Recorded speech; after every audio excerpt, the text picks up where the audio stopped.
అందరికీ 79వ స్వాతంత్ర దినోత్సవ శుభాకాంక్షలు. ఈరోజు ఇలా చేసుకోవడం మనకు చాలా సంతోషంగా ఉంది నాకైతే ప్రత్యేకంగా.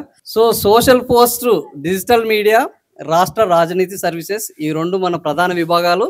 సోషల్ పోస్ట్, డిజిటల్ మీడియా నుంచి వెళ్ళి రజనీకాంత్ను ఈ జనపక్షానికి పంపాలి.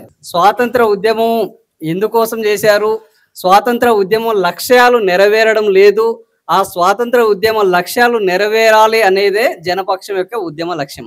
జనపక్ష ఉద్యమ లక్ష్యం ఏంది అంటే ఆర్థిక సమానత్వం, రాజకీయ సమానత్వం. అట్టడుగున ఇప్పటి వరకు కూడా ఎవరైతే రాలేదో చట్టసభల్లో, ఆ చట్టసభల్లోకి వారిని తీసుకురావడం.